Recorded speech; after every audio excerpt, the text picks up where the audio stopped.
Assalamualaikum warahmatullahi wabarakatuh. Baik, kami dari kelompok 2 yang beranggotakan saya sendiri Ahmad Rafiki, Asni Yunelsa, Erin Perdanasari, Intan, Muhammad Rifki, Olivia Demota, dan Rusdi. Berikut adalah pemaparan materi yang akan kami jelaskan. Yang pertama, pengertian proposal dan teknik penulisan.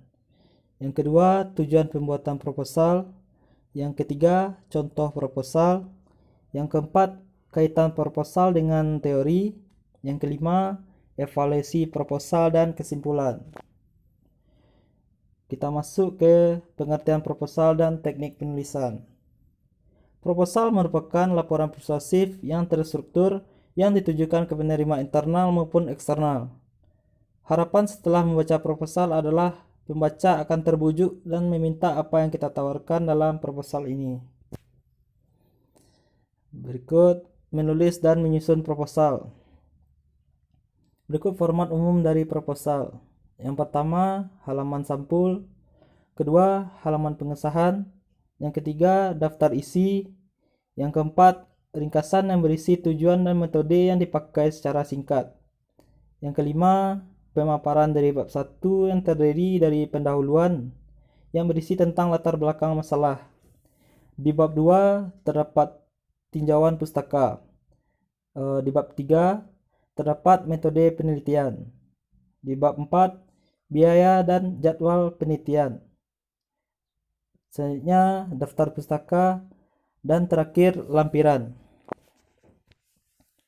Menyusun isi proposal ada beberapa cara, yaitu gunakan rencana AIDA, attention, interest, desire, dan action.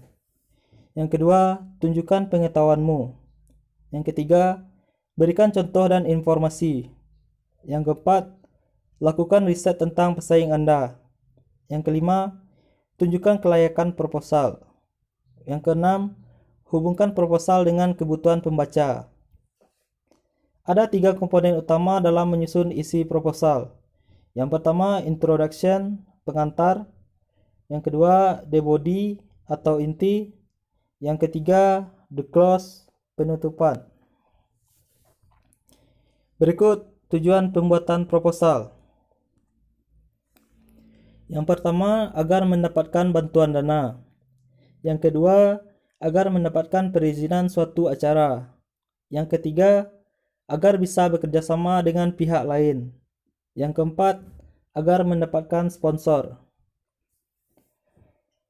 Berikut contoh proposal. Di sini bisa sama-sama kita lihat bagaimana contoh dari bab 1 pendahuluan penulisan proposal.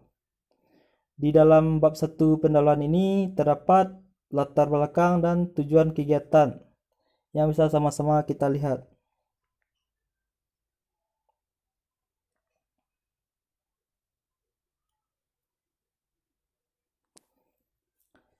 Selanjutnya bab 2, isi proposal.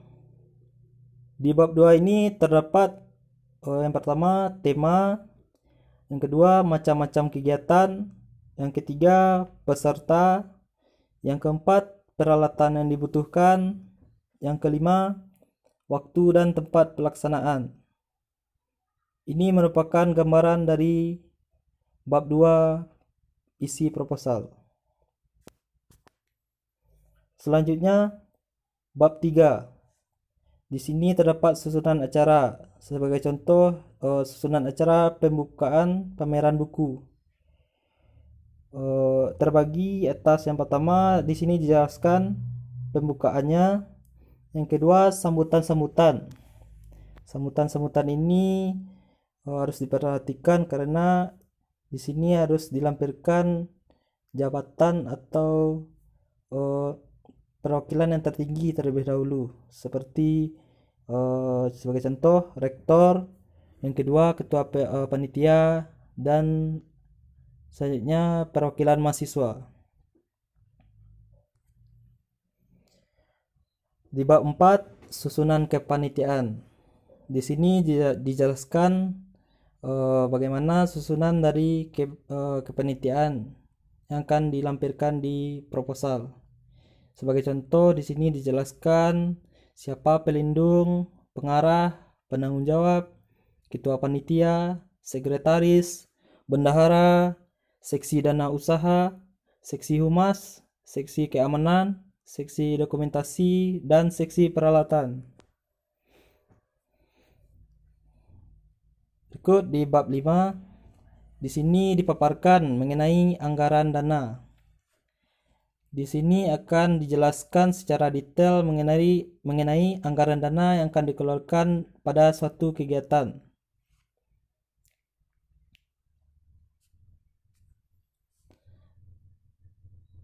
Dan yang di bab 6 terdapat penutup. Ini merupakan contoh dari bab 6 penutup di sebuah proposal. Berikut kaitan proposal dengan teori. Proposal umumnya dibuat ketika seseorang atau sekelompok orang akan melakukan suatu aktivitas yang berhubungan dengan orang lain.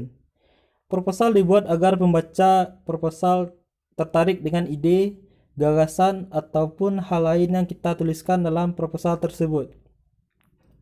Proposal digunakan untuk beberapa tujuan, diantaranya adalah untuk pengajuan kerjasama, pengajuan dana bantuan, dan pengajuan izin suatu kegiatan. Pada dasarnya, setiap kegiatan yang dilakukan oleh seorang atau sekelompok orang dilakukan sebagai upaya untuk memenuhi tujuan yang telah disepakati bersama. Dalam kegiatan itu, tentunya ada hal yang harus melengkapi sebagai prasyarat yang bisa memudahkan dalam menjalankan kegiatan yang akan dilaksanakan. Hal ini disebut sebagai proposal. Proposal dibuat sebagai rancangan atau rencana terhadap kegiatan yang akan dijalankan nantinya. Walaupun terkadang dari perencanaan tersebut masih ada beberapa yang nanti kemungkinan kurang sesuai dengan apa yang dilakukan ketika di lapangan. Proposal sebagai rancangan atau rencana yang sudah tersusun rapi akan sangat memudahkan dalam menjalankan kegiatan yang akan dilakukan.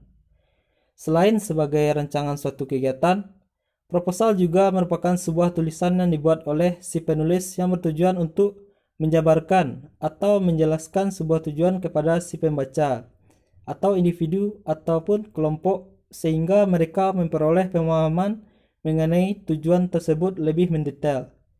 Diharapkan dari proposal tersebut dapat memberikan informasi yang sedetail mungkin kepada si pembaca, sehingga akhirnya memperoleh persamaan visi, misi, dan tujuan.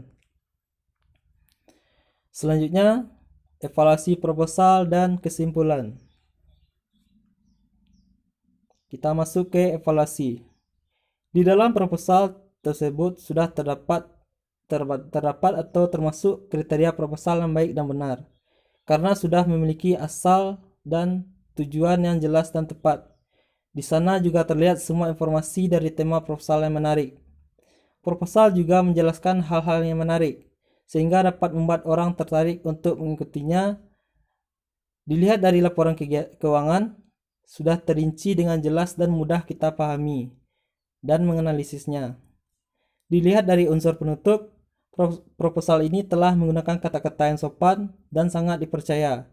Bagian kesimpulan dan penutupnya sudah memberikan biografi dan persetujuan sehingga itu bisa menjadi bukti bahwa acara yang akan diadakan merupakan acara yang bagus. Selanjutnya, contoh kesimpulan. Jadi, berdasarkan data yang ada di dalam proposal, BEM Universitas Sisingamaraja yang ke-12 Tapanuli Utara atau UNITA akan mengadakan pameran buku karya mahasiswa dengan tema efektif dan efisien dalam meraih masa depan dengan menulis buku yang akan diadakan pada tanggal Senin 32 Januari 2017. Waktu pukul 8.30 waktu Indonesia Barat sampai 9.40. Tempat Gedung Satria Navanta UNITA. Sekian dari pemaparan dari materi kelompok 2. Kalau ada yang salah, mohon maaf.